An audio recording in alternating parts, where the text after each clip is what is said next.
मनुष्य की सबसे बड़ी दुर्बलता क्या होती है? सोचिए। धन, प्रेम, अहंकार। मनुष्य की सबसे बड़ी दुर्बलता होती है उसके रहस्य। चाहे आप कितने भी शक्तिशाली क्यों ना हो, कितने भी प्रबल क्यों ना हो, परंतु उसके रहस्य उसके नाश की चाबी होती है। इसलिए यदि प्रबल रहना है, शक्तिशाली रहना है, समर्थ रहना है, तो अपने रहस्य को किसी को भी ना बताएं, ना मित्र को और ना ही शत्रु को, क्योंकि समय पड़ने पर कब कौन शत्रु हो जाए ऐसा कहना संभव नहीं। विभीषण को रावण के अमृत कुंड का ज्ञात था, इसीलिए प्रभु श्री राम रावण का वध करने में सफल हो सके।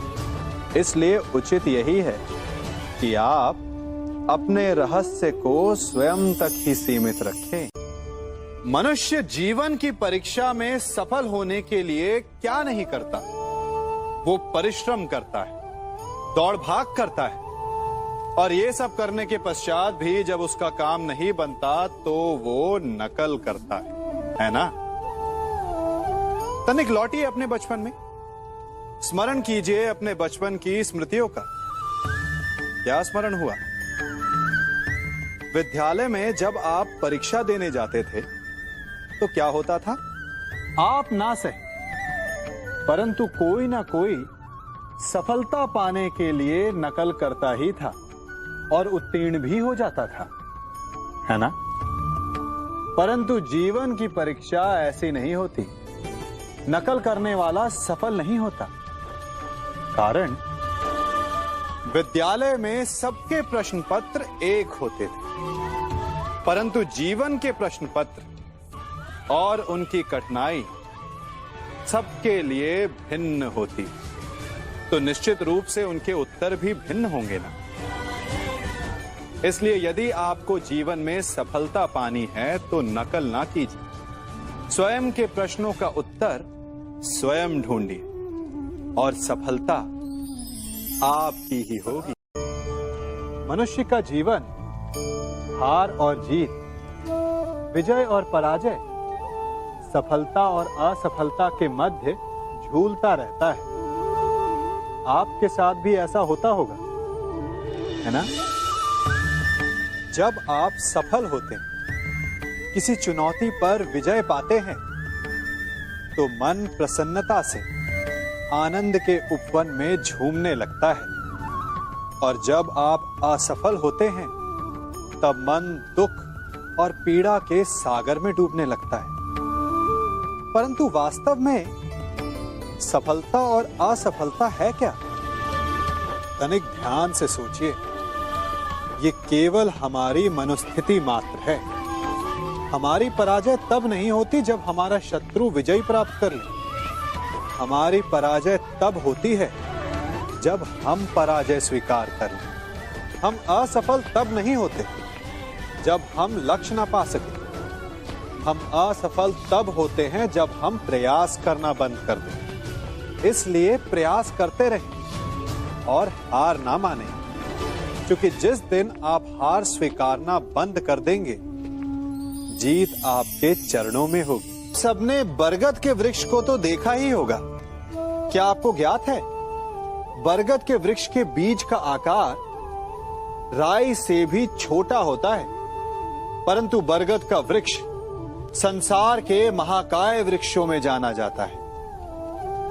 जब उसका जन्म होता है तब उसमें वो जटाएं, वो शाखाएं नहीं होती, परंतु जैसे जैसे उसका विस्तार होता है, जैसे जैसे वो अधिक शाखाओं का भार उठाता है, अधिक पत्तियों का सृजन करता है, वैसे वैसे उसकी शाखाएं जटाएं बनकर जड़ तक पहुंचती है और इस वृक्ष को सहारा देती है।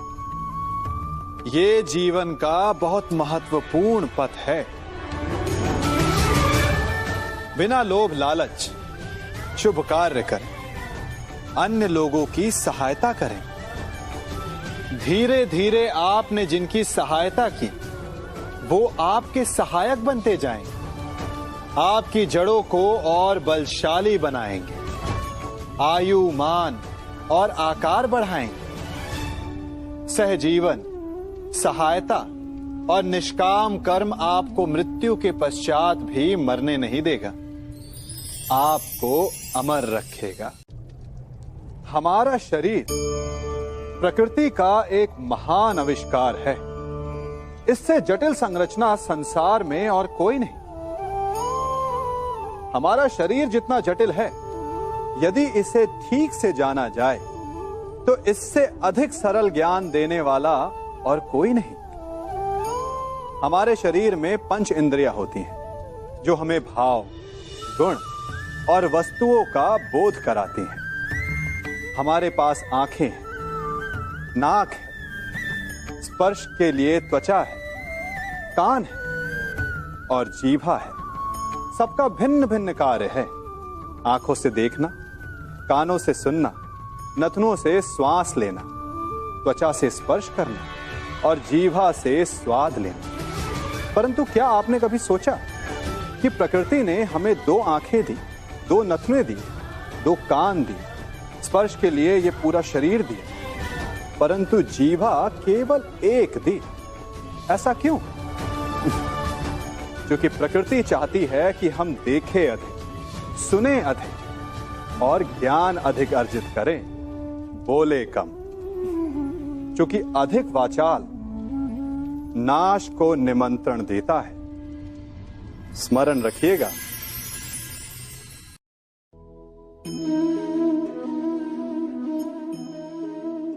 ये सदा यही कहते आए कि यदि आगे बढ़ना है तो अपनों का साथ दो।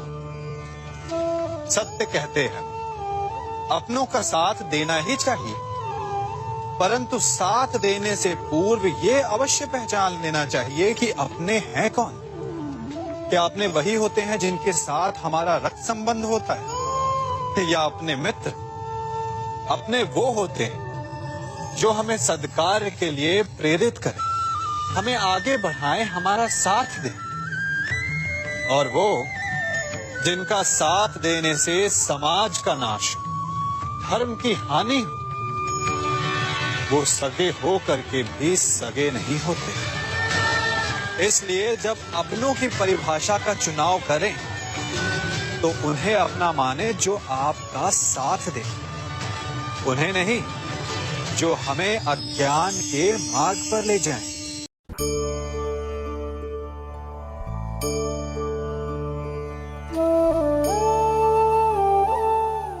आप जिनसे प्रेम करते हैं, सदा उनके समीप रहना चाहते हैं, नहीं चाहते कि कभी अपनों से दूर होना पड़े, बिछड़ना पड़े। परंतु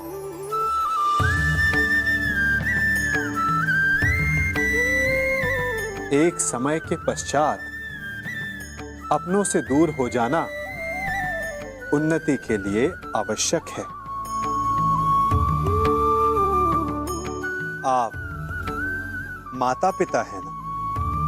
यदि आप अपनी संतान के जीवन के हर पग पर उनका मार्गदर्शन करते रहेंगे तो आपकी संतान स्वयं मार्ग चुनना कैसे सीखेगी? मार्ग के कांटों से स्वयं को बचाना कैसे सीखेगी? इसीलिए एक समय के पश्चात अपनों से बनाई गई दूरी सदा लाभदायक रहती है। आज मैं आप सबको एक कथा सुनाता हूं। एक दिन प्रातः एक व्यापारी अपने घर से निकला। घर से निकलते ही एक बिल्ली ने उस व्यापारी का मार्ग काट दिया। व्यापारी घबरा गया। वो फिर से घर लौट गया और शुभ घड़ी की प्रतीक्षा करने लगा। और जब वो पुनः अपने घर से निकला तब वो वाहन जा चुका था जिससे राजा तक पहुंचकर उसे भेंट देनी थी। राजा को भेंट नहीं मिली। राजा क्रोधित हो गए। राजा ने उस व्यापारी का व्यापार बंद करवा दिया। इस कारण व्यापारी क्रोधित होकर घर पर अपनी पत्नी से लड़ बैठा।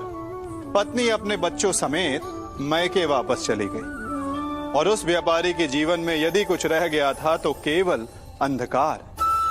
और इन सब का कारण वो उस बिल्ली को मानता रहा जिसने उसका मार्ग काटा था। ऐसा ही एक दूसरा व्यापारी राजा को भेंट देने निकला और उस व्यापारी का मार्ग भी एक बिल्ली ने काट दिया। वो व्यापारी तनिक घबराया, परंतु उसने आगे बढ़ना अधिक उचित समझा। राजा तक वो समय पर पहुंचा। उसने राजा को भेंट दी। राजा प्रसन्न हुए और राजा ने व्यापारी को अपना व्यापार बढ़ाने की अनुमति दी, स्वर्ण आभूषण दी। जब व्यापारी घर पर पहुंचा तो पत्नी को आभूषण और अपने बच्चों को देने के लिए वस्त्र थे उसके पास। हर ओर प्रसन्नता थी।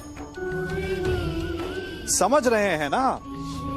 दोनों के साथ एक ही प्रकार की घटना हुई, परंतु दोनों की प्रतिक्रिया भिन्न थी।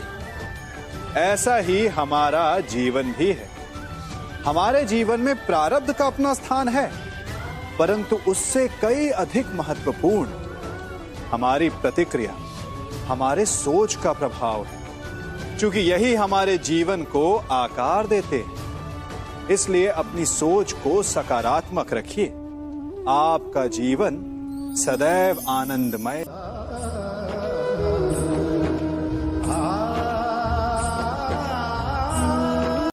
हम सभी अपने जीवन में कोई ना कोई कार्य करते हैं। कार्य करते हैं तो थकान की अनुभूति होती है, और यदि थकान ना उतरे तो कार्य करने का मन नहीं करता।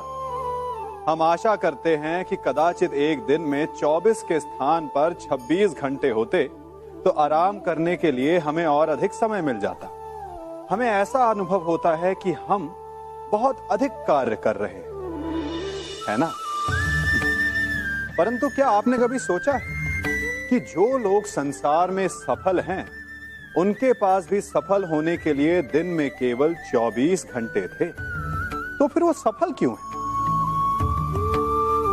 इसका एक छोटा सा रहस्य है।